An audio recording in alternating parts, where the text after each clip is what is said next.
Buenas, mi nombre es Ana Gabriela Carpio y soy estudiante de Derecho de la Universidad Bicentenaria de Aragua del sexto trimestre. Y hoy les voy a hablar sobre un ensayo que realicé sobre la remuneración y la protección salarial. Antes de empezar a desarrollar este tema, primero voy a comenzar a definir lo que es para mí el salario, que no es más que el dinero que percibe una persona por su trabajo, sin considerar ciertas cantidades añadidas, como primas o pluses.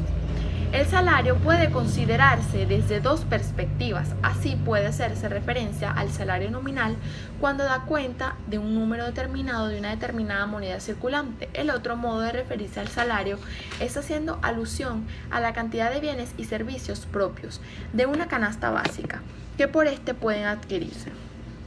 Es el caso del salario real. El salario real puede ir decreciendo si el país en donde se encuentra un trabajador sufre de inflación. En este caso, si las recomposiciones salariales son menores al aumento generalizado de los precios, puede decirse que el trabajador perdió poder adquisitivo. Para poder dar cuenta de este tipo de variaciones, suelen existir estadísticas tanto privadas como oficiales que dan cuenta de este tipo de fenómenos. A continuación, les enuncio los principios y límites rectores que le caracterizan, rigen y que nos ayudarán a entender y deslindar cuando el beneficio es catalogado salario o no, y en consecuencia si impacta en las prestaciones sociales y demás conceptos. Así, al momento de otorgar un beneficio y precisar su carácter salarial y si el mismo se está suministrado de forma legal correcta, debemos considerar que éste garantiza o respeta el cumplimiento de estos principios y límites rectores que no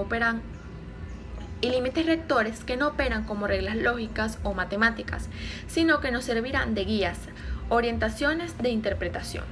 La conmutativa es el salario representante de la relación de cambio que envuelve la prestación del trabajo a cambio de un pago que implica a veces un incremento patrimonial.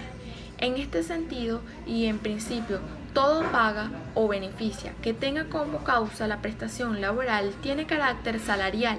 Por el contrario, un beneficio que no involucre directamente la prestación del servicio no debería tener carácter salarial. Es decir, una prestación tiene naturaleza salarial cuando la misma tiene por causa directa los servicios prestados por el trabajador. En el sentido antes explicado, carecen de conmutativa, concepto que reciben el trabajador, pero que no implica un incremento en su patrimonio o mantiene una relación de casualidad entre la prestación del trabajo y dicha percepción, como ocurre en los siguientes casos.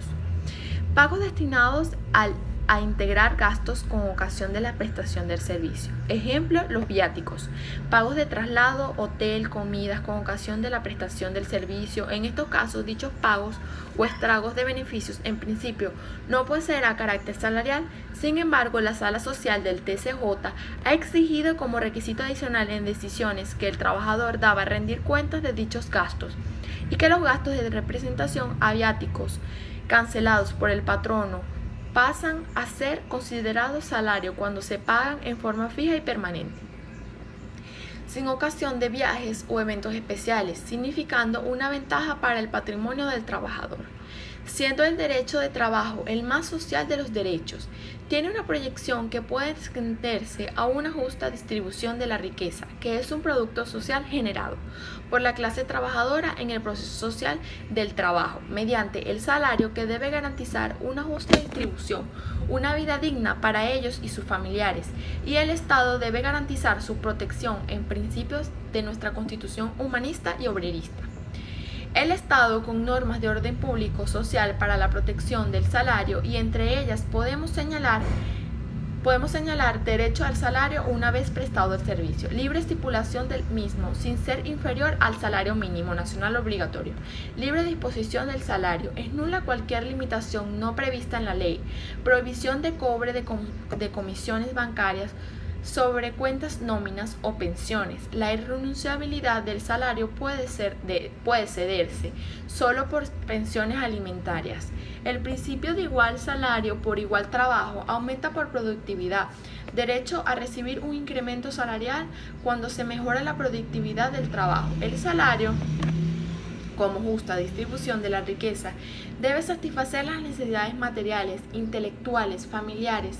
El Ejecutivo Nacional, mediante decreto, puede otorgar incrementos salariales a los trabajadores que no resultaron beneficiados por el salario mínimo nacional para proteger su poder adquisitivo. La obligación del patrono o patrona de informar cuando el salario es variable por pieza, destajo, tarea o comisión de fijar en carteles el modo de calcular el salario. La oportunidad de pago no podrá ser mayor de una quincena y hasta un mes, y los descuentos no excederán una tercera parte a la semana o mes, según sea el caso. Inembargabilidad salarial y demás derechos patrimoniales de los trabajadores y trabajadoras. Tienen privilegios absolutos sobre cualquier crédito público o privado. El juez laboral ejecutará los créditos laborales si los bienes de la empresa no son suficientes para pagar los créditos de los trabajadores y trabajadoras. Los accionistas personas naturales o jurídicas responderán con su patrimonio personal. Esto es un acto de justicia social. Gracias.